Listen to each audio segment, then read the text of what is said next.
bersyukur Tuhan buat kasih setiamu di dalam hidupku. Ku bersyukur. Sama-sama katakan, ku bersyukur Tuhan. Ku bersyukur Bapa. Katakan, ku bersyukur Tuhan. Ku bersyukur Tuhan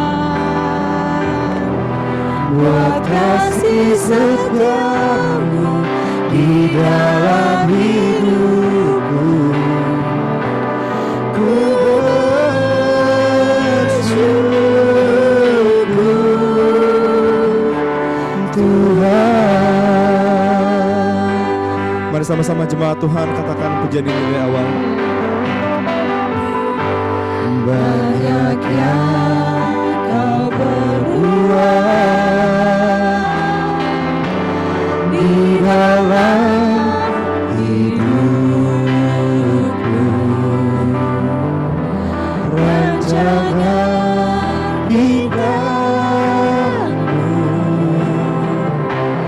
terjadi di hidupku.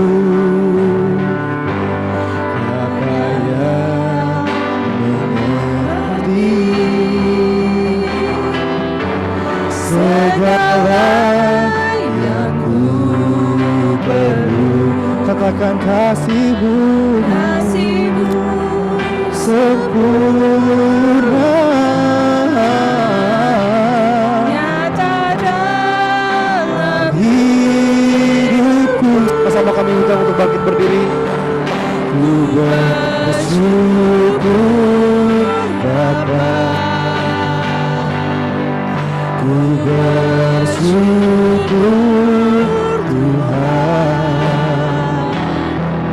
buat kasih setiamu di dalam hidupku. Ku bersyukur. Katakan, ku bersyukur. bersyukur Bapa, Ku bersyukur Tuhan. bersyukur Tuhan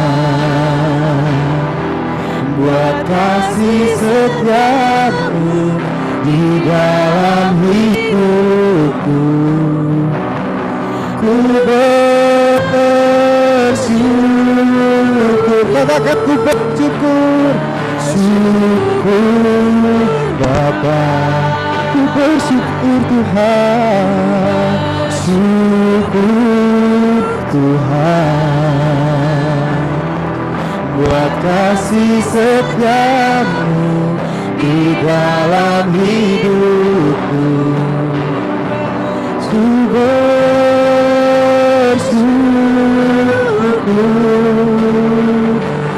Tuhan.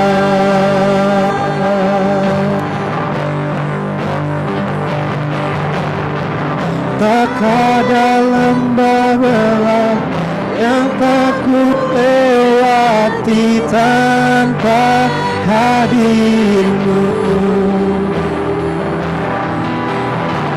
Hatiku takkan gentar sebab tangan-Mu yang menopangku. Katakan, tak ada lembah kelam Tuhan, tak ada lembah gelap yang tak ku lewati tanpa hadir-Mu.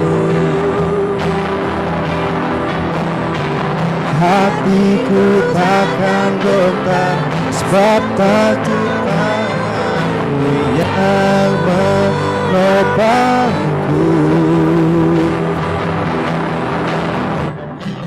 Engkau Yesus, Engkau Tuhan, hanya Kau yang percaya. Kaulah Yesus, Kaulah Tuhan, harapan hidupku.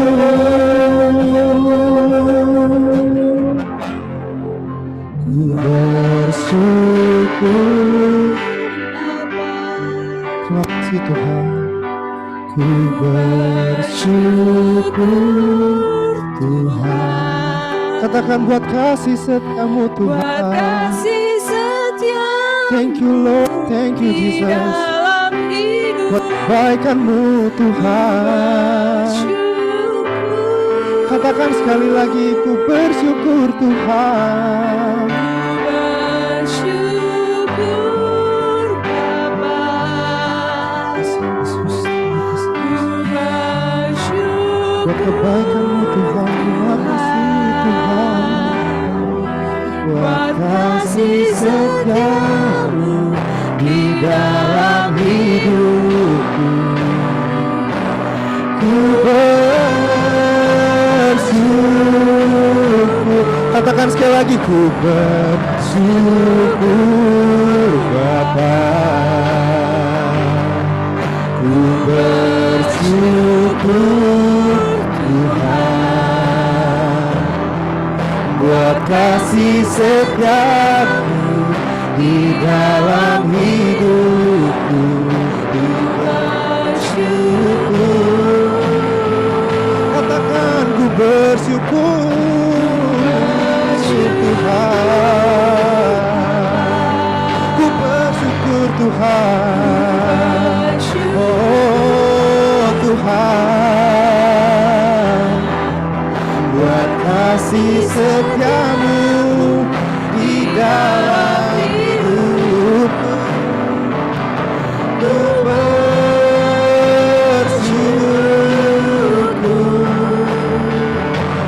Ku bersyukur.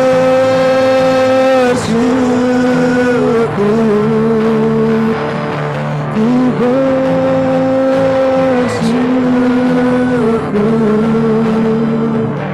Tuhan. Sama-sama kasih kemuliaan bagi Tuhan Yesus. Haleluya. Terima kasih Tuhan, terima kasih Yesus, terima kasih Roh Kudus buat kebaikan-Mu Tuhan dalam hidup kami.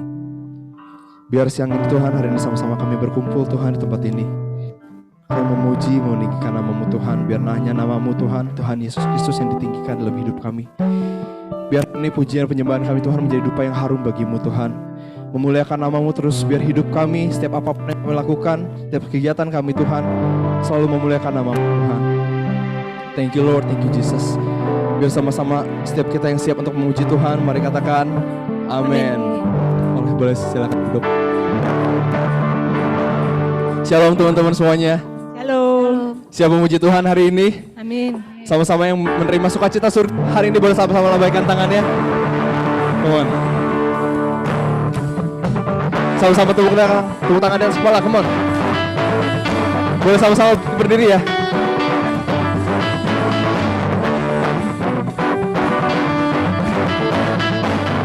Sama-sama katakan terima sukacita surga. Terima sukacita surga, itulah kekuatan bagi jiwa. Ku dapat rasakan kasih-Nya di tengah badai yang bergelora. Terima sukacita surga, itulah kekuatan bagi jiwa. Ku dapat saksikan kuasa-Nya, taklukkan badai yang bergelora. Sama-sama. Haleluya, Kau ada dalam hatiku, takkan patah semangatku, takkan hilang kekuatanku. Haleluya, bersorak bagimu, sukacita surga nyata penuhiku. Sama-sama yang menerima sukacita surga katakan yeay. Haleluya. Terima sukacita surga, itulah kekuatan bagi jiwa. Ku dapat rasakan kasih-Nya di tengah badai yang bergelora. Haleluya, Kau ada hatiku, takkan patah semangatku, takkan hilang kekuatanku. Haleluya, ku mau bersorak bagimu, sukacita surga nyata penuhiku. Sekali lagi katakan haleluya. Haleluya, ku ada dalam hatiku, takkan patah semangatku, takkan hilang kekuatanku. Haleluya, ku akan sorak bagimu, sukacita surga nyata penuhiku. Katakan lagi dengan iman. Haleluya. Haleluya, kau ada dalam hatiku, takkan patah semangatku, takkan hilang kekuatanku. Haleluya, doa bersorak bagimu, sukacita surga nyata penuhiku. Katakan sukacita surga nyata. Sukacita surga nyata. Sekali lagi. Sukacita surga nyata, sukacita surga nyata penuhiku. Haleluya. Katakan haleluya.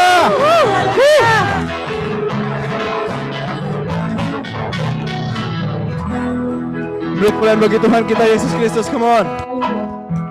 Boleh duduk.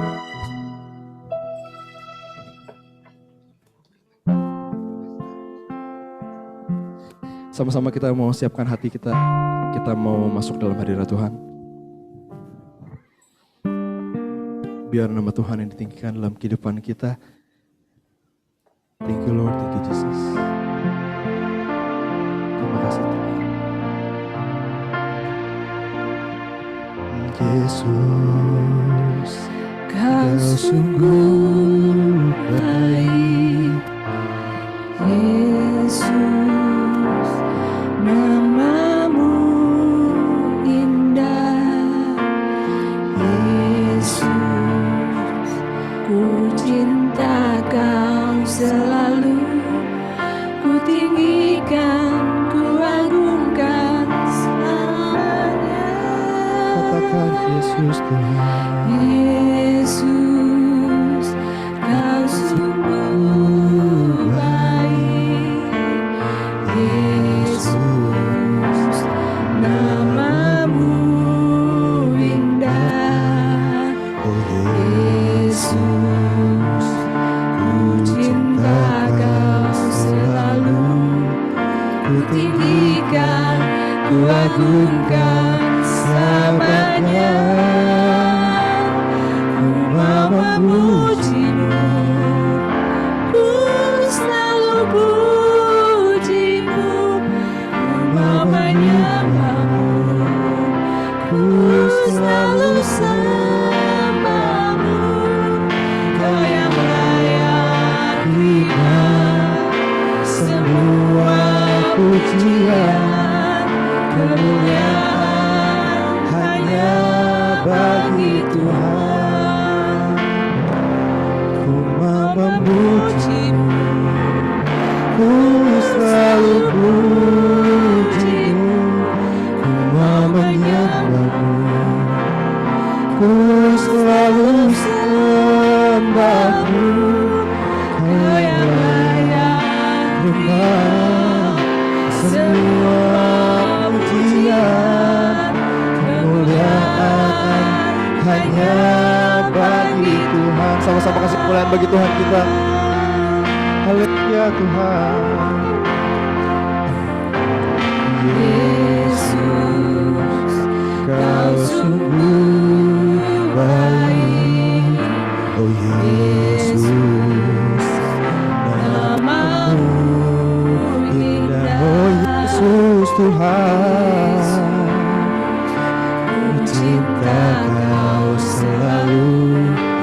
tinggikan, ku agungkan selamanya.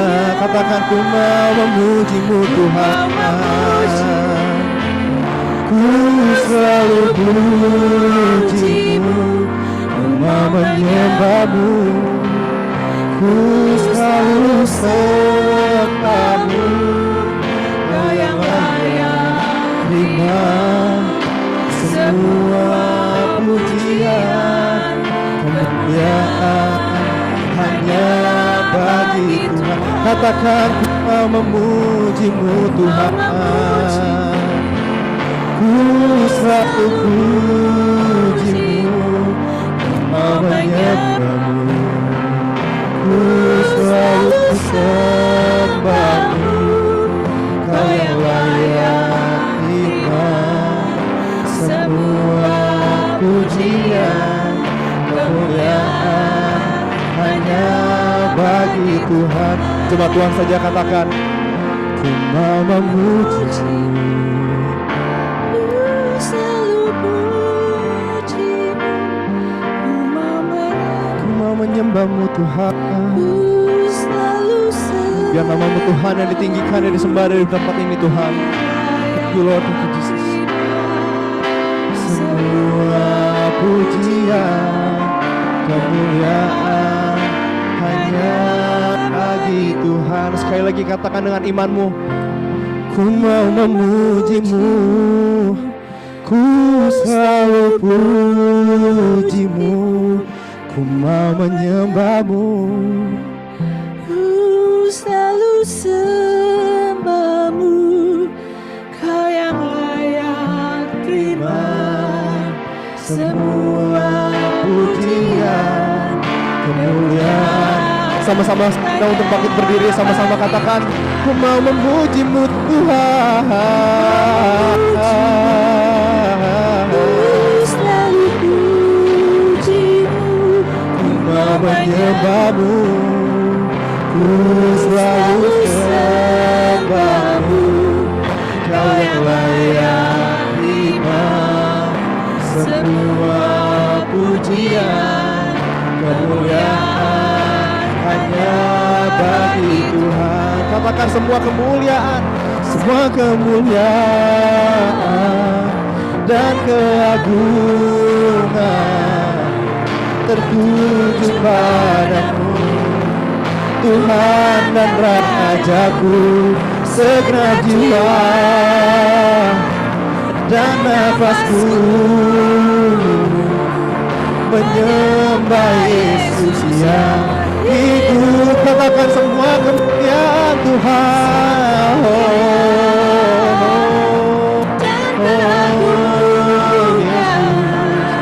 menuju padamu, Tuhan dan Rajaku. Segenap jiwa dan nafasku menyembah Yesus yang hidup.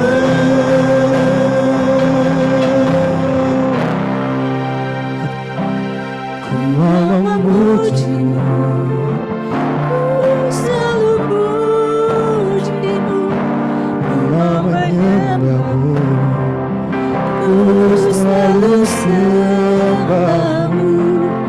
Kau yang layak terima semua pujian, kemuliaan hanya bagi Tuhan. Sama-sama angkat kedua tanganmu, katakan, ku mau memuji-Mu, ku selalu puji-Mu, ku mau menyembah-Mu, ku selalu sembah-Mu. Kau yang layak terima semua pujian, kemuliaan hanya bagi Tuhan. Katakan, ku mau memuji-Mu, ku mau memuji-Mu, ku selalu puji-Mu, ku mau menyembah-Mu, ku selalu sembah-Mu. Kau yang layak terima semua pujian, kemuliaan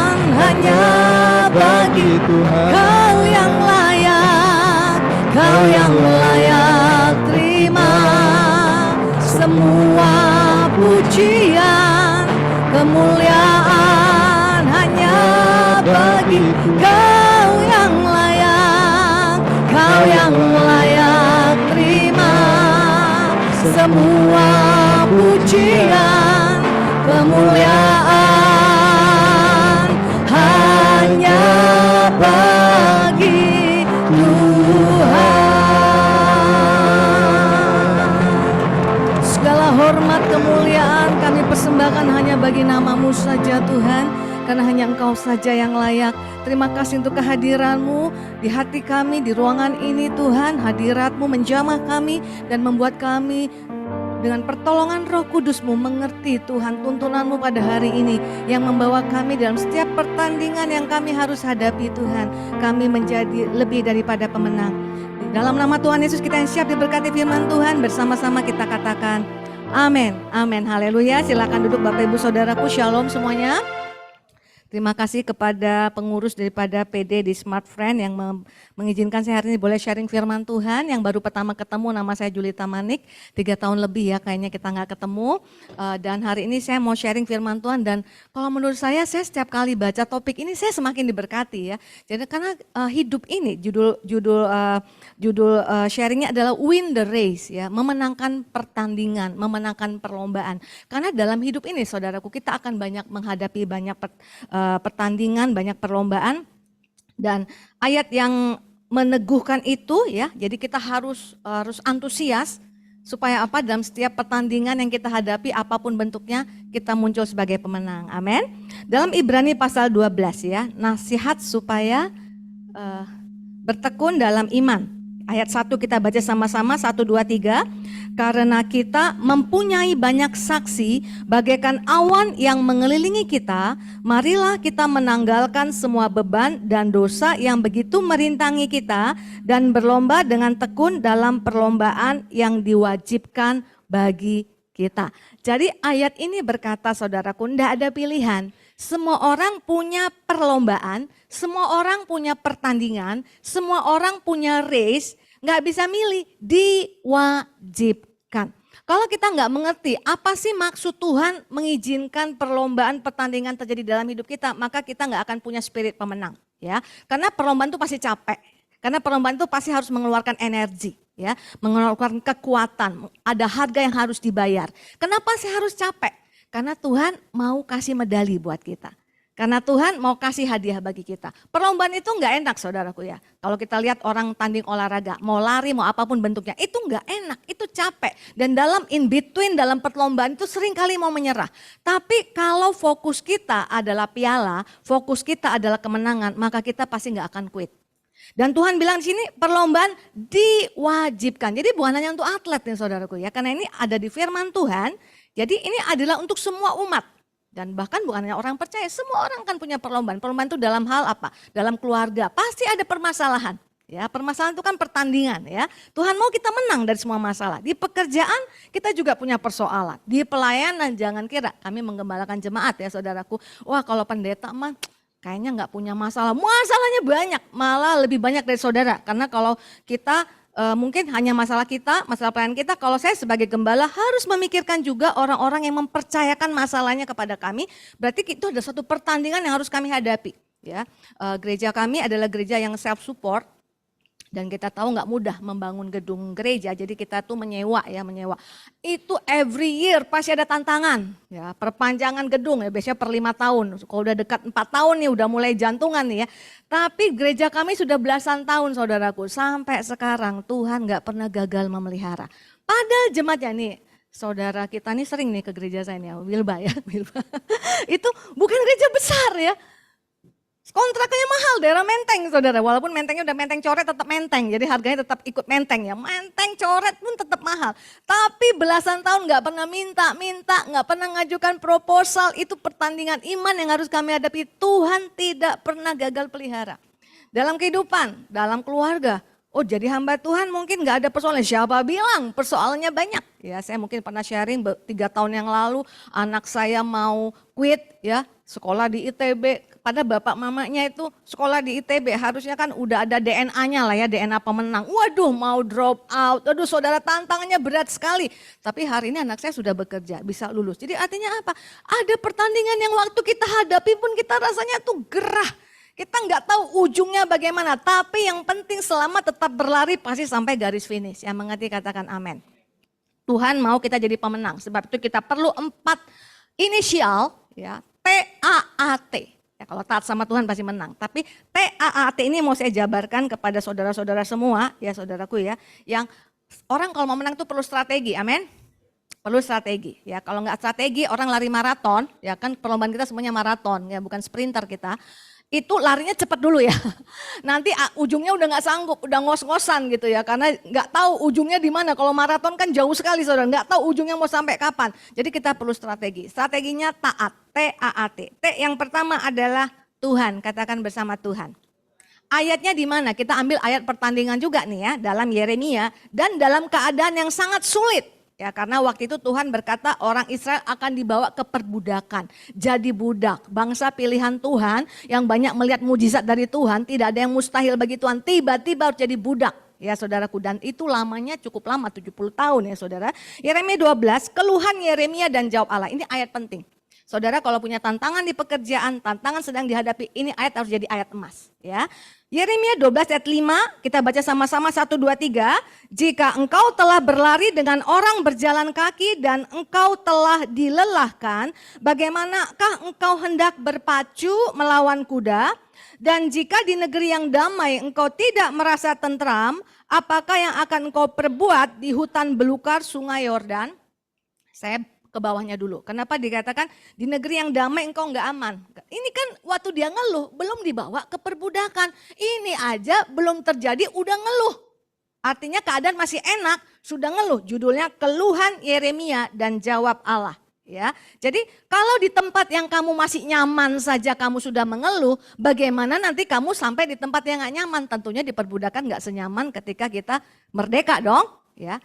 Jadi kalau belum maju perangannya sudah mengeluh, gimana bisa menang? Kalau belum masuk gelanggang pertandingan saja sudah mengeluh, bagaimana bisa menang? Nah kita ngeliat yang situasi pertandingan, di ayatnya yang di atas dikatakan, jika engkau telah berlari dengan orang berjalan kaki. Coba saudara pakai imajinasi, ada orang jalan kaki, sparring partnernya lari. Jika engkau berlari ya dengan orang berjalan kaki, gampang menang nggak? Nggak perlu kekuatan tinggi loh saudara, nggak kecepatan tinggi untuk menang dari orang berjalan kaki. Itu aja sudah ngeluh. Ya, bagaimana jika engkau telah dilelahkan, lari lawan orang jalan kaki sudah lelah, bagaimana engkau hendak berpacu melawan kuda? Kuda larinya cepat nggak? Cepat. Jadi kalau lari dengan orang yang berjalan kaki, itu sudah lelah, impossible untuk berpacu melawan kuda. Nah saudara saya mau jabarin ini sedikit, kenapa T itu penting ya. Nah sebelumnya saya mau kasih gambaran tentang berpacu melawan, berlari dengan orang berjalan kaki. Saya dan suami itu selalu rutin setiap hari 5K.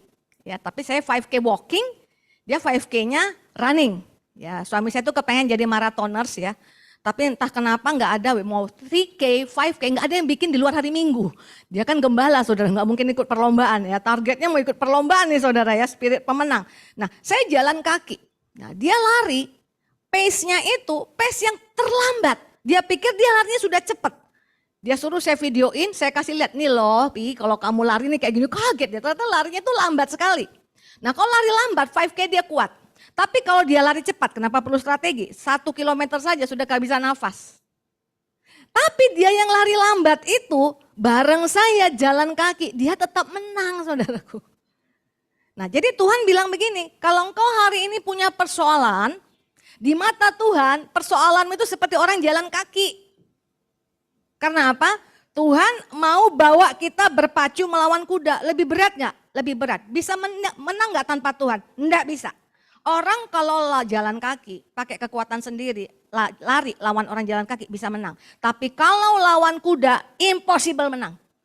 Jadi artinya apa? Kalau mau menang berpacu melawan kuda, kita butuh Tuhan. Amin.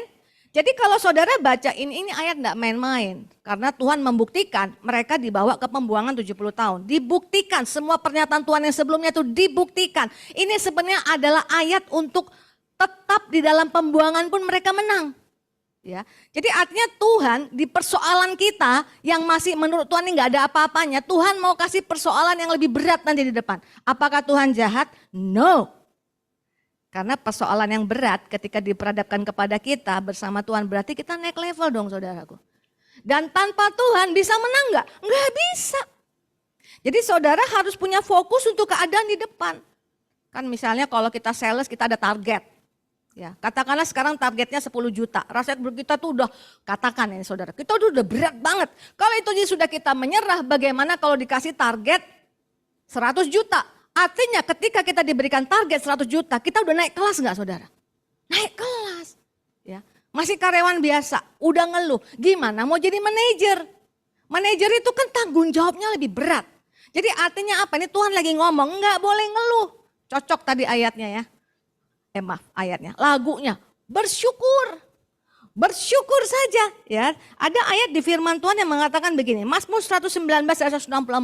7 kali dalam sehari aku memuji-muji engkau karena hukummu yang adil. Saya pernah bikin alarm, saya bagi kurangin waktu tidur 24 jam, kurang 8 jam, tinggal 16 jam. Saya bagi 7, ternyata hampir 3 jam sekali ya saudaraku. 2,5 jam sekali saya harus bersyukur karena alarm bunyi. Nah sering kali kalau alarmnya bunyi, saya ingin membuktikan 7 kali sehari itu sering kali lagi ada masalah. Karena nggak mungkin dalam hidup ini nggak ada masalah saudaraku. Begitu ada masalah, waktunya bersyukur gitu loh bunyinya saudara alarmnya. Waktunya bersyukur, jadi harus bersyukur kan. Ada loh jemaat yang praktekin gini ya saya ngomong gitu. Jadi artinya apa? Ketika seseorang bersyukur, ya kata Tuhan tadi kan jangan ngeluh, bersyukur aja. Karena dari bersamaku engkau cakap menanggung segala perkara. Bersyukur itu mendekatkan kita sama Tuhan. Yang mengerti katakan amin.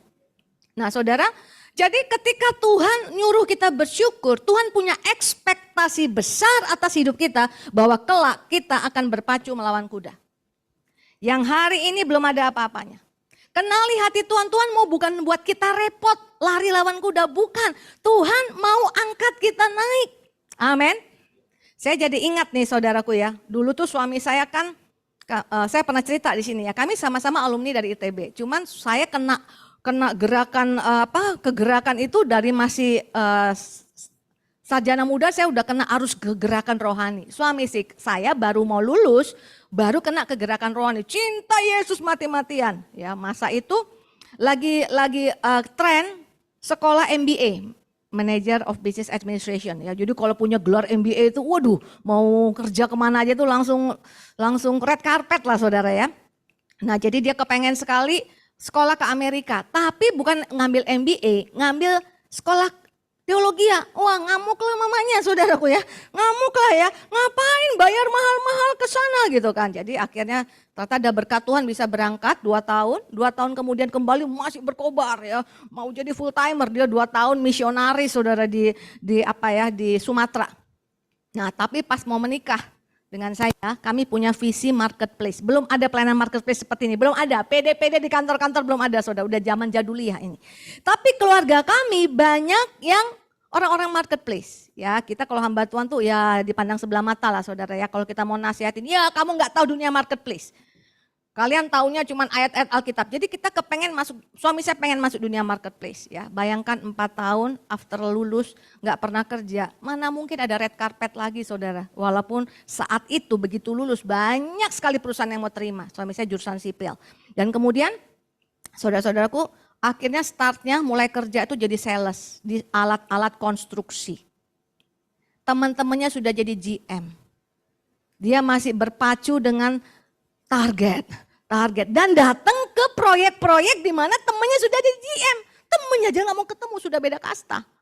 Dulu waktu masih susah, mahasiswa sama kastanya saudara ya. Begitu sudah jadi GM, nggak mau ketemu. Waduh itu terdera sekali hati ya saudaraku. Di saat itu kami makin berkeputusan, harus mencari Tuhan sungguh-sungguh. Harus melayani Tuhan. Jadi hal pertama kami kan pindah ya dari Bandung, saya pindah dari Bandung ke Jakarta, pindah gereja, karena harus pindah gereja.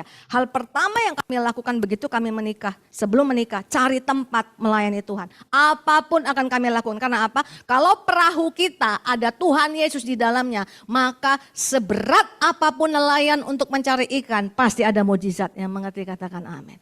Sudah banyak ceritanya di Alkitab, saudara. Oleh karena itu kalau saudara mengerti hal ini bukan hanya bersyukur saja. Baca Alkitab harus lebih sungguh. Cari tuntunan harus lebih sungguh. Semuanya tuntunan dalam pertandingan yang kami hadapi, apakah itu keluarga, pelayanan, anak-anak saudaraku, ya, karir, semua itu tuntunannya dari Tuhan untuk bisa berpacu melawan kuda. Nah saya katakan tadi ketika suami saya, aduh rasanya berat, pulang ke rumah ketemulah istrinya kan saudara, istrinya anak Tuhan, disupport, didukung, besok berangkat lagi. Mana pernah ada dalam bayangannya saat itu dia masih berpacu melawan orang berjalan kaki sebenarnya. Karena kelak, akhir karir suami saya, saudaraku, itu adalah head of rep office sebuah bank Eropa. Sekarang udah pensiun suami saya. Bayangkan dulu itu dia sales. Kalau dia sudah menyerah, gak percaya Tuhan, marah, ya, emosian, ya, quit dari melayani Tuhan, gak akan pernah lihat yang namanya berpacu melawan kuda. Menghadapi anak-anak yang mau drop out segala macam, kalau hari itu sudah menyerah, padahal menurut Tuhan kamu waktu itu hanya berpacu melawan orang berjalan kaki. Maka saya gak akan pernah bisa melihat kemuliaan yang hari ini Tuhan sediakan. Benar loh saudara, gelanggang pertandingan itu semua kita harus jadi pemenang. Yang mengerti katakan amin. Bersama Tuhan, cari Tuhan sungguh-sungguh. Ya. Ajak teman-teman yang belum mau ikut Tuhan, lebih sungguh-sungguh lagi. Saya mau kasih cerita sebaliknya. Saya punya kerabat yang dulu saya kagum sekali karena daya juangnya hebat. Ya. Anak ini di keluarganya nggak ada, orang tuanya biasa-biasa. Pendidikan biasa-biasa. Anak ini kepengen sekali sekolah di UI. Ibunya aja nggak support loh, bayangin ibu ini kan yang paling dekat sama anak. Ibunya bilang sadar ya nak, di keluarga kita nggak ada yang masuk UI. Dia kepengen sekali masuk UI saudaraku. Sampai setiap hari dia itu nyanyi lagu UI, Mas UI. Anak UI aja belum tentu hafal loh. Yang Universitas Indonesia tiap hari nyanyi, saking kepengen sekali masuk UI. Nah, ternyata waktu 1 tahun sebelumnya ini cerita akan berlanjut, ya dia keterima tapi rupanya harus berbayar mahal, orang tuanya nggak mau bayar. Dia tetap pergi ke Jakarta, saudara 3 bulan nggak mau pulang, nggak tahu ibunya dia ngapain di sana. Ada rumah saudara, 3 bulan kemudian baru pulang karena nggak dibayar kan sama ibunya. Tetap nggak patah semangat loh saudara. Wow, tiap hari nyanyi lagi. Ubah strategi, cari jurusan yang nggak usah bayar mahal saudara ya. Universitas Indonesia, saking seringnya nyanyi, adiknya umur 5 tahun, balita sampai hafal juga lagunya saudara. Saudara bisa bayangkan betapa seringnya dia nyanyi lagu itu. Dia kepengen sekali pakai jaket UI saudara. Dia suruh mamanya beli blazer warna kuning. Tiap hari dipakai sambil nyanyi lagu UI. Masuk UI, masuk nggak? Masuk saudara. Masuk, hebat ya. Sampai waktu mau daftar kemana-mana ibunya udah gak usah repot. Rupanya 3 bulan itu dia keliling-keliling, dia cari tahu tempat pendaftaran di sini. Padahal gak masuk loh saudara. Tempat pendaftaran di sini, ambil jaket sini. Jadi bersama ibunya datang ketika dia keterima, dia gak susah. Saya kagum sekali. Jadi apa ini orang? Tapi tanpa Tuhan gak bisa saudara. Mahasiswa kelihatan hebat, begitu masuk dunia pekerjaan tantangan lebih berat. Politik-politik lebih berat, tumbang saudara. Padahal tadinya saya pikir ini anak akan jadi seorang yang luar biasa. Tanpa Tuhan gak bisa. Jadi kalau saudara punya anak-anak yang masih bisa saudara tuntun datang kepada Tuhan, ayo mendekat kepada Tuhan. Yang mengerti katakan amin. Yang kedua adalah A, T-A-A-T. T pertama Tuhan, gak boleh saudara kendor, sedikit pun gak boleh kendor saudaraku kepada Tuhan. Ibadahmu harus sungguh-sungguh. Yang kedua A itu apa? Apa yang ada di tanganmu. Karena banyak orang itu quit karena apa? Meremehkan. Karena terlalu kecil, biasanya kan karena kecil keberadaannya, jadi meremehkan. Kita lihat lagi Yeremia. Yeremia 1, ya ketika Yeremia dipanggil dan diutus, kenapa dia suka ngeluh? Nah ini saudara, Yeremia 1 ayat 4, firman Tuhan datang kepadaku bunyinya, ayat 5 kita baca sama-sama, 1, 2, 3. Sebelum aku membentuk engkau di dalam rahim ibumu, aku telah mengenal engkau. Dan sebelum engkau keluar dari kandungan, aku telah menguduskan engkau. Aku telah menetapkan engkau menjadi nabi bagi bangsa-bangsa. Tuhan itu yang menciptakan kita. Dia paling tahu potensi kita. Ya, kalau orang menciptakan kulkas, dia paling tahu potensi kulkas. Saya dibelikan suami saya untuk khotbah iPad, saudara. Tapi tahu nggak saudara, iPad saya itu hanya saya pakai buat khotbah. Padahal fungsinya kan banyak. Jadi artinya ada banyak potensi dari tablet itu yang saya nggak pakai. Bayangkan kalau kita, Bapak Ibu Saudara semua seperti saya. Hanya sekian persen dari potensi yang Tuhan berikan yang kita pakai. Karena seringkali potensi itu masih kelihatan kecil. Ya. Seperti potensi yang belum di-unboxing saudaraku.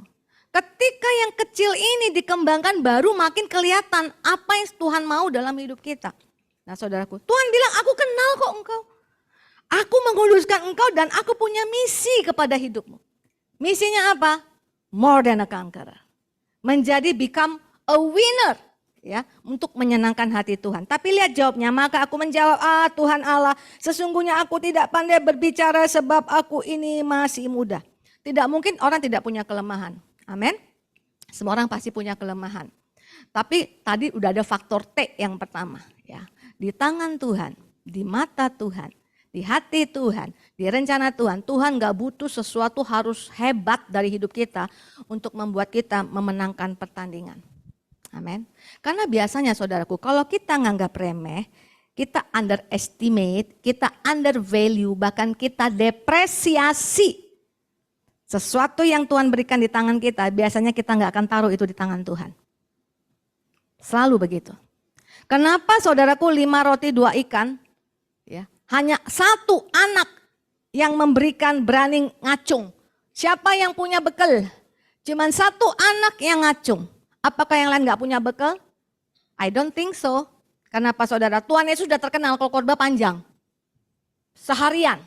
Ya, dan orang suka mendengarkan khotbahnya karena tidak sama dengan orang-orang yang tidak berurapan. Jadi kemana aja Tuhan Yesus pergi, khotbah semua orang datang. Kalau dari pengalaman demi pengalaman pasti udah siapin bekal lah. Tapi kenapa tidak ada yang ngacung? Karena pasti malu lah. Lihat orang laki-laki aja 5.000. Berarti kan kalau orang dewasa pakai logika kan? Pakai logika kan, bagaimana mungkin ada yang bekalnya lebih banyak loh dari anak ini ya. Tapi pasti gak berani ngacung karena dia berpikir bagaimana mungkin yang ada yang mau ku acungkan ini aku bawa bekal bisa kasih makan 5.000 orang.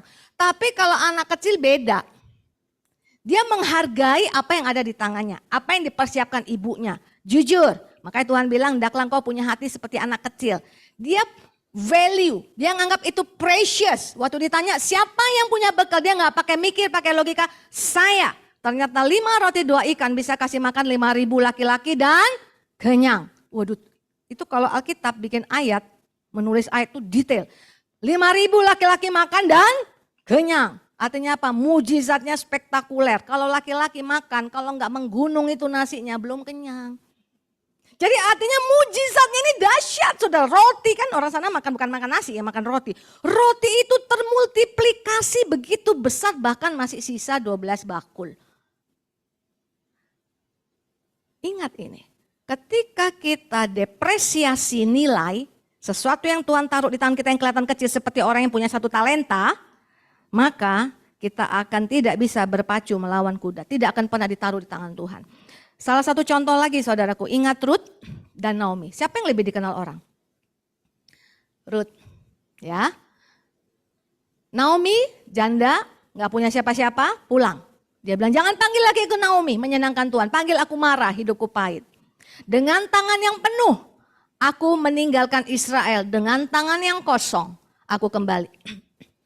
Saudara dia bilang dia tangan kosong. Dia pulang tangan kosong gak saudara? Enggak lah. Dia sama Ruth. Kalau tangan kosong itu sendirian, ya. Kan waktu dia bilang dengan tangan penuh aku pergi, dia lagi ngomong siapa? Orang, suami, kedua anaknya. Dia nggak ngomong harta karena waktu itu Israel lagi miskin sekali, mereka mencari perbaikan nasib. Dengan tangan yang kosong aku pulang. Dia pun tergoda untuk undervalue, merendahkan, mendepresiasi, mengunderestimate Ruth yang ada di tangannya. Padahal kelak Alkitab ada 4 pasal nama Ruth. Amin. Padahal dari Ruth akan ada turun garis keturunan dan itu sampai ke Tuhan Yesus. Seseorang yang kelihatannya miskin, tak berdaya yang ada di tangan Naomi saat itu. Justru itu sangat berharga kalau ditaruh di tangan Tuhan. Yang mengerti katakan amin. Saudara-saudaraku, Tuhan paling tahu potensi kita. Ya, kalau orang-orang dari psikologi bilang katanya manusia katanya dari kera katanya saudara ya.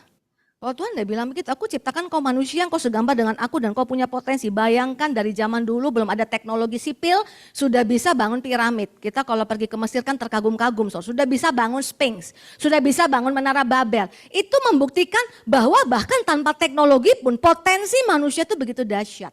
Amin. Jadi apa yang ada di tangan kita? Ayo belajar taruh di tangan Tuhan. Dulu saya waktu masih mahasiswa saya itu sering disuruh main keyboard, tapi saya cuma bisa main C mayor dan keyboard ternyata tidak ada transpose. Jadi saya kesulitan sekali saudaraku ya untuk main. Atau kalau pakai transpose saya dihina oleh teman-teman saya yang mainnya nggak pakai transpose. Kalau sekarang kan rata-rata transpose semua kecuali pemain gitar saudara ya. Jadi main bass ya. Jadi nggak bisa pakai transpose ya, masih biasa pakai kapo ya. Jadi artinya saya tuh sering merasa minder, sering merasa malu, lagu-lagunya juga sering sudah saya sharingkan tidak terlalu hebat gitu saudaraku ya. Tapi suatu ketika saya disadarkan Tuhan, kalau satu talenta itu engkau taruh di tanganku, tidak engkau depresiasi. Maka ketika Tuhan bekerja satu jadi dua, dua jadi empat, empat jadi 8, 8 jadi 16. Karena prinsipnya multiplikasi saudaraku. Jadi sejak saya dengar itu saudara, saya nggak mau ngeluh-ngeluh lagi tentang talenta. Saya belajar mempercayakannya ke tangan Tuhan. Jadi sesuatu enggak, saya nggak bilang saya hebat, tapi saya bilang benar, aku berpacu melawan kuda. Dibanding dulu loh saudara, saya main aja tuh main di doa pengerja gereja saya waktu itu di Bandung saudaraku. Itu pendeta saya tuh bolak-balik ngeliat ke belakang. Saya pikir dia lagi mau mengurapi ya. Jadi saya makin kenceng saudara mainnya, ternyata nyuruh saya diem. Nyuruh saya berhenti main. Waduh itu saya nangis saudaraku sampai saya bilang Tuhan cuman mengiringi penyembahan yang cuma ngek-ngok gitu loh saudara. Itu pun tak merdu di telinganya saudara yang cuman 1, 4, 1 tahu ya pemusik ya. Main keyboardnya cuman begitu pun aku tertolak bagaimana ngiringin orang nyanyi. Saudara-saudaraku. Dulu saya nulis lagu pertama saya sudah dihina oleh teman-teman saya. Tapi kalau saya nggak taruh itu di tangan Tuhan, maka tidak pernah akan terjadi yang namanya berpacu melawan kuda. A yang berikutnya, T Tuhan. A apa yang di tanganmu. Yang ketiga, A itu action. Ya, 1 Timotius 4 ayat 14, jangan lalai dalam mempergunakan karunia yang ada padamu. Masing-masing pasti punya karunia, paling enggak 1 talenta. Mengerti katakan amin. Apapun posisimu, apapun jabatanmu. Yang telah diberikan kepadamu oleh nubuat dan dengan penumpangan tangan sidang penatua. 15, perhatikanlah semuanya itu, hiduplah di dalamnya supaya kemajuanmu nyata kepada semua orang. Prinsip di dalam Tuhan selalu increasing. Selalu increasing, makanya 5 jadi 10. Amin. 2 jadi 4, 1 jadi 2. Kenapa Tuhan murka sekali kepada satu orang yang menyembunyikan talentanya, nggak mau yang quit dari gelanggang pertandingan? Karena di dalam Tuhan itu semua prinsipnya increasing, saudara. Apapun yang kita alami, kesesakan, tantangan, jalan buntu, nggak ada yang namanya di mata Tuhan 0 minus. Bahkan ketika kita minus pun di mata Tuhan kita sedang increasing, sama seperti Yusuf. Sudah di rumah Potifar, ya, kepala rumah tangganya Firaun itu Potifar, butlernya Firaun, orang paling dekat sama Firaun. Karena apa? Semua makanannya kan dites dulu ya, minumannya dia yang ngatur semuanya, paling dekat sama Firaun. Kalau melihat mimpinya harusnya kan udah deket nih. Ya. Tapi ternyata turun ke penjara.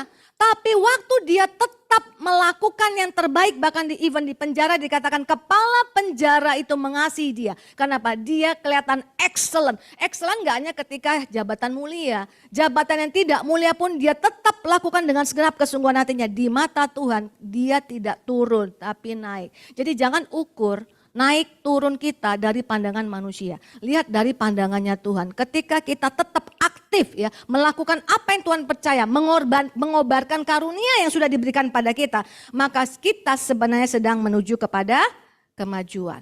Maka saudara akan banyak lihat di dalam kitab Pengkhotbah, di dalam kitab Perjanjian Lama, bahkan di dalam Babilonia, muncullah Daniel, Sadra, Mesa, Abednego, Mordekai, ya, Esther, orang-orang yang dipakai lebih daripada orang-orang lain, kerajaan-kerajaan lain. Oleh karena itu saudara-saudaraku, jangan pernah compare dirimu dengan orang lain. Semua orang punya pertandingan sendiri. Ya dulu saya waktu jadi artis rohani, saudara, kalau diwawancara tuh ya. Pertama kali saya punya album, karena umur saya kan waktu itu udah umur 40 ya. Ada loh wartawan itu yang ngomong gini, kan dia sebutlah nama sahabat saya yang penulis lagu yang luar biasa. Ini ibarat katanya sahabat, katakanlah sahabat saya A ya. A itu sudah mau sampai garis finish, kamu baru lari. Gitu loh saudara ngomongnya. Waktu itu saya sampai ciut ya, udah kayak bakteri lah saya kecilnya saudara ya, saking dia ngomong sama saya seperti itu. Artinya ini impossible, nggak mungkin lah. Mimpimu sudahlah, tutup saja, kan seolah seperti itu kan saudaraku. Ini baru start jadi penyanyi rohani loh saudaraku. Nah saudaraku, artinya apa? Artinya kita masa kecil karena kita bandingkan, kita suka lihat-lihat pertandingan orang lain. Semua orang punya gelanggang pertandingan sendiri. Apapun jabatan kita saudara, mau yang dari terendah sampai tertinggi, jangan ukur dengan orang lain punya. Larilah di gelanggang pertandingan masing-masing. Karena kalau kita lari di gelanggang pertandingan orang lain, belum tentu kita sanggup, amin. Orang yang punya talenta 1 nggak bisa lari di gelanggang pertandingan orang yang talentanya 5. Saya nggak bisa, bahkan tidak bisa menyamai orang-orang yang lebih mimpi pun langsung bisa jadi lagu saudara. Saya tuh butuh, waduh di hadirat Tuhan sampai nangis-nangis baru ada lagu. Nggak bisa, lagu saya nggak berkembang, nggak bisa tambah banyak saudaraku dibanding orang lain. Gelanggang pertandinganku nggak sama. Ada orang dititipin, tolong tulisin lagu ya, langsung jadi. Saya mesti 1 bulan kali saudara ya, memeditasi menghadap Tuhan baru bisa jadi, dan itu pun nggak diterima saudara. Jadi artinya apa? Gelanggang pertandinganku nggak sama dengan gelanggang pertandingan orang lain. Tapi masing-masing orang akan jadi pemenang di gelanggang pertandingannya. Yang mengerti katakan amin. Prinsip dalam Pengkhotbah pasal 9 ayat 11. Lagi aku melihat di bawah matahari, ini tentang pertandingan juga. Bahwa kemenangan perlombaan bukan untuk yang cepat. Jadi artinya gak cepat pun bisa menang gak? Bisa. Karena gelanggang pertandingannya masing-masing. Amin. Ya. Dan keunggulan perjuangan bukan untuk yang kuat. Juga roti bukan untuk yang berhikmat. Kekayaan bukan untuk yang cerdas. Dan karunia bukan untuk yang cerdik cendekia. Karena waktu dan nasib, time and chance dihalami mereka semua. Jadi kalau ada kesempatan datang, ada waktu, ambil, lakukan, kerjakan. Ya, jadi waktu itu saya mau kasih contoh saja. Ketika pelayanan saya, waktu saya sebelum jadi penyanyi rohani, saya lihat nggak ada orang singer WL di gereja saya yang suaranya bagus, saya latih. Hal-hal kecil, hal sederhana, kayaknya nggak ada hubungannya saudaraku. Tapi ternyata kalau itu diberikan Tuhan di hadapan kita, itu Tuhan mau bawa kita nanti berpacu melawan kuda. Amin. Nah suatu ketika saudaraku, mungkin ini saya pernah cerita ya. Kalau kami itu, saya waktu itu masih singer, diberikan tugas oleh Pak Weler Kauntu, 500 orang anggota departemen musik gereja kami untuk membuat lagu sendiri. Karena dia bilang semua orang departemen musik PPW harus bisa tulis lagu. 1 bulan kemudian harus dikumpulkan. Dikasih ayatnya Mazmur 103 ayat 13. Saya tulis dengan sungguh-sungguh saudaraku. Ternyata 1 bulan kemudian saya bawa nggak ada yang ngerjain. Dan yang lebih luar biasa lagi Pak Welernya lupa, nggak dikumpulin. Ada waktu, ada kesempatan saya ambil, kayaknya sia-sia kan. Tapi di mata Tuhan enggak loh saudara. Suatu ketika ada teman saya namanya Jeffrey Chandra butuh lagu. Karena dia dengar dari Pak Weler saya pernah bikin lagu, dia minta lagu. Yang ada cuma lagu PR. Jadi lagu PR itu saya kasih sama dia yang tidak dikumpulkan itu. Yang lupa, pemimpin saya aja lupa. Saudara tahu nggak lagunya apa? Seperti Bapa sayang anaknya. Ada ibu-ibu waktu saya kesaksian bilang, ya ibu saya sudah nangis-nangis, saya pikir ibu dipukul-pukuli bapak ibu. Waktu tulis lagu kok itu begitu menyentuh hati saya. Ternyata lagu PR. Tapi satu yang saya mau katakan kepada saudara, 499 orang tidak ambil kesempatan ini. Mungkin kalau yang ambil saya nggak bisa saudara. Tapi artinya kalau ada waktu dan kesempatan untuk mengembangkan diri, untuk melakukan sesuatu, untuk pemulihan di tengah-tengah keluarga, ambil. Amin saudaraku. Yang terakhir saudaraku, tekun. T-A-A-T. Tuhan, apa yang ada di tanganmu? Action dan tekun. Ibrani 12 ayat 1, karena kita mempunyai banyak saksi, bagaikan awan yang mengelilingi kita, marilah kita menanggalkan semua beban dan dosa yang begitu merintangi kita dan berlomba dengan tekun. Syarat perlombaan bisa jadi menang, tekun. Dan kalau saudara mau tahu role model kita untuk tekun supaya tahu strateginya adalah Tuhan Yesus. Ibrani 12 ayat 2, marilah kita melakukannya dengan mata yang tertuju kepada Yesus yang memimpin kita dalam iman dan yang membawa iman kita itu kepada kesempurnaan, yang dengan mengabaikan kehinaan tekun memikul salib ganti sukacita yang disediakan bagi dia yang sekarang duduk sebelah kanan tahta Allah. Artinya apa ini saudara? Kenapa Tuhan Yesus bisa tekun memikul salib? Yang pertama, reward dari Bapa. Karena itu kehendak Bapa. Yang kedua, Dia bayangkan saudara, pengorbanan dia akan menyelamatkan umat manusia. Itu yang buat dia tekun. Jadi saudara kalau punya persoalan dalam pekerjaan, di dalam keluarga, jangan hanya fokus kepada dirimu saudaraku.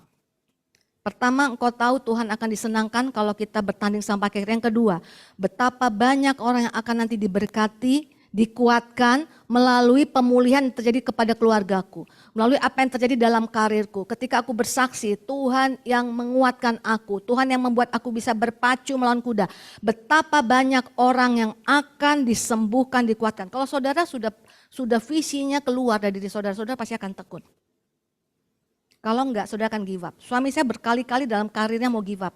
Kalau mau give up-nya gimana? Dia ngomong gini loh saudara, alangkah enaknya kalau hari ini aku sudah bersama Bapa di surga. Saya bilang, terus nasibku dengan 2 anakku, waktu itu masih 2 anak saya saudara. Saya ibu rumah tangga, kalau dia tiba-tiba meninggal saudara, saudara. Gimana nasibku saudaraku? Nah itu artinya dia masih karena punya tanggungan istri dan anak, dia masih mau karirnya. Dia tetap lakukan hal yang tidak dia sukai. Dia melakukan sesuatu yang di pertandingan itu memberatkan, menyesakkan hati dia. Padahal nanti kelak dia berpacu melawan kuda loh saudara.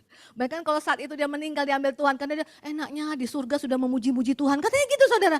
Jadi kalau visi kita cuma diri kita akan cepat menyerah. Nah sekarang saya mau saksi terakhir ya sebelum tutup ya saudara. Anak saya yang tadinya susah sekali itu. Ya, lulus saja susah.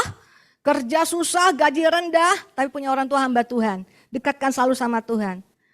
Kemudian anak saya keterima saudara, dia rekrut nih, nanti kapan-kapan cerita peristiwanya. Dia rekrut sama perusahaan di Singapura, jadi anak saya yang dulu mau drop out itu sekarang kerja di Singapura, bayangkan. Bayangkan kalau dulu dia mau drop out terus orang tuanya sudah lah nak, mau ngapain lagi.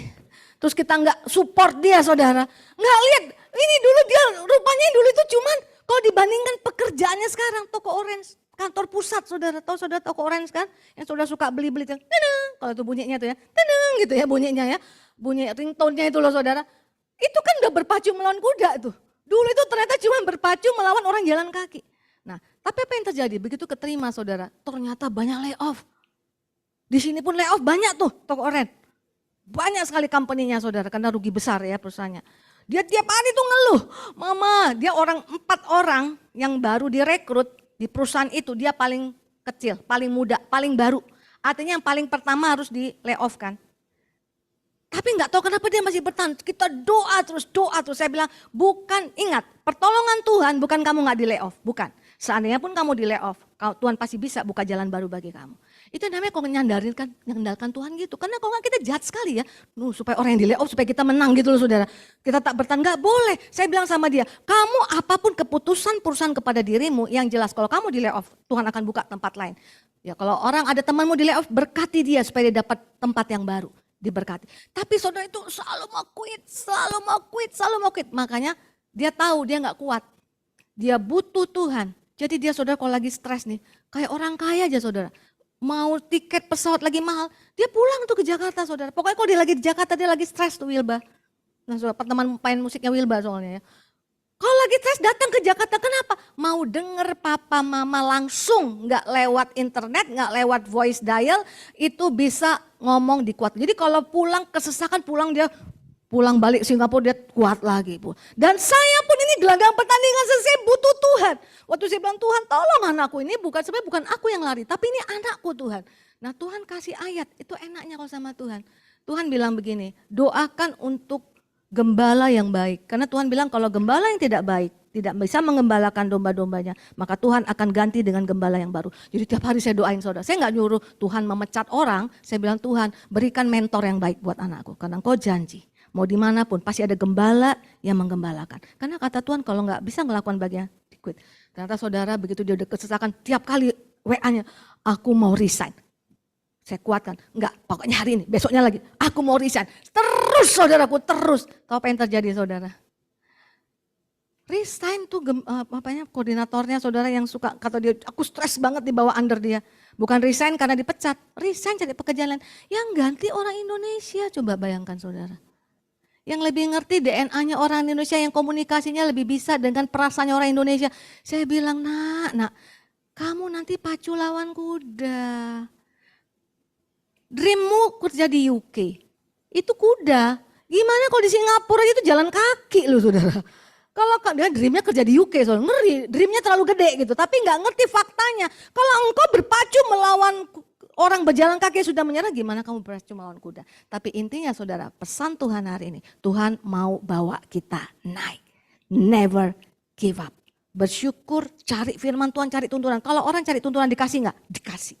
Supaya bisa kuat lagi menghadapi lagi. Karena belum tentu langsung terjadi kan.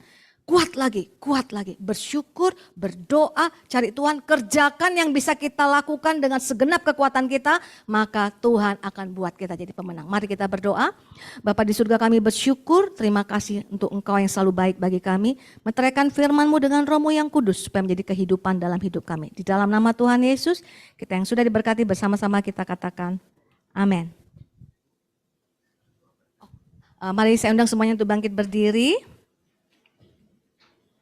Terima kasih Tuhan Yesus, kami sudah dikenyangkan dengan firman-Mu dan hadirat-Mu dalam puji-pujian. Kami akan kembali melaksanakan aktivitas kami butuh kekuatan daripada Tuhan. Mari kita angkat tangan kita harapkan hanya Dia saja yang memberkati kita.